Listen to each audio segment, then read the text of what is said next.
Since 2016, Transparency International has realized that Zimbabwe loses up to $5 million every day through corruption.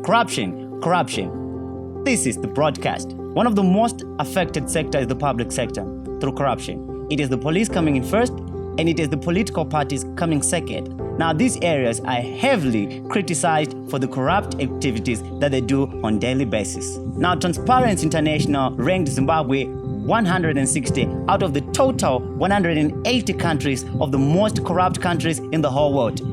Now, for a country trying to regain its breadbasket winning status in SADC, it's so difficult for us to reach that end point. Now, let us show you some of the most corrupt cases that have evolved in Zimbabwe over the past 5 years. Number 1, 2016, Command Agriculture scandal, where 3 billion was not accounted for on how it was spent and how it was allocated. That is a number key area in which came out to be.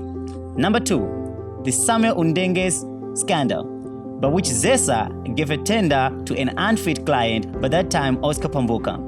Number 3, who can forget about Wikneo Chivayo Gwanda Solar Project, in which he went on to win the case in court also. Now, number 3, it is the most controversial one of the recent times. Now, I've got the Minister of Health being involved in allegations of corruption in the tender awarding of a $60 million tender awarding. Now, in this one, there's Drugs International, which is involved. There's also some other big names that are so involved in this case of being given this tender. We've got so much to see, but the minister was just granted bail. And the most controversial part of it was that the minister paid bail in hard cash of 50,000 Zim dollar, which is very rare in these recent days to get such a lot of money in short time. Now, what are some of the measures that have been put by the government to try and measure and limit the amount of corruption in Zimbabwe? Zimbabwe Anti-Corruption Commission. It was established to effectively deal with issues of corruption. However, they've launched a recent slogan that's called Operation Wakazwana Save. It's basically about lifestyle auditing. It simply wants to find out how you accumulated the wealth to buy ABCD. Now, if you cannot account for any of those assets that they would be asking you, your assets can be forfeited and seized by the state. However, the problem with seizing of assets is that it might be targeting certain individuals or certain corporates. Now, the problem with this one is that it needs to be done on a rational basis, without fear and without favor. Now, in 2019, Global Integrity reported that Zimbabwe Anti-Corruption Commission limited its powers because of inefficiency and also the lack of authority in persecuting the ones that were found to be corrupt. Now, in that same year, to review and to cement the argument, 147 cases were reviewed by Zimbabwe Anti-Corruption Commission. Only 4 were successfully settled. Now, some of the key important issues to note about corruption is that total population of Zimbabwe is 15.6 million. 63% of that population lives below the poverty datum line. 23% of the children have got standard growth. These are areas are impacted by corruption and corrupt activities in public sector and in different areas. Have you ever been to Parenyatwa? Have you seen how delayed it becomes for you to get served? Yet in the newspaper, you would have heard the ministry had allocated funds, but then with corruption, those funds are not seen on the ground. This is corruption, and it really negatively impacts the citizens of Zimbabwe.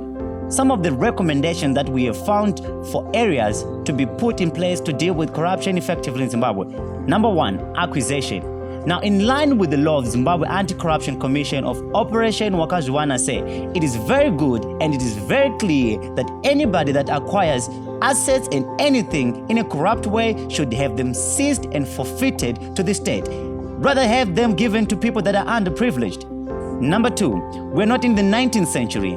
Now use the power of technology to create a database that knows what comes in, what comes out. At the end of the day, there's no loophole in promoting corruption.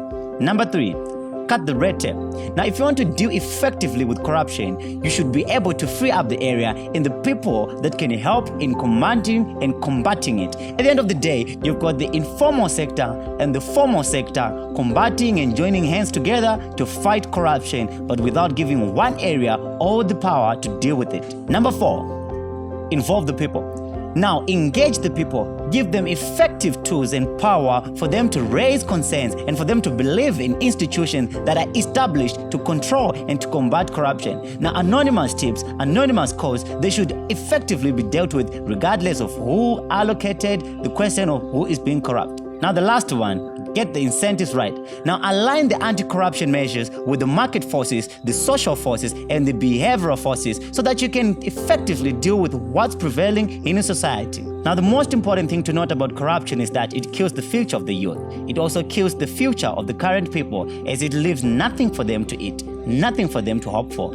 Now, Procurement Regulatory Authority of Zimbabwe PRAZ has been the major area in which corruption is happening. If you want to effectively deal with corruption in Zimbabwe, that is the key area to start from. Corruption is bad. Corruption hinders growth. Corruption kills the future of the youth.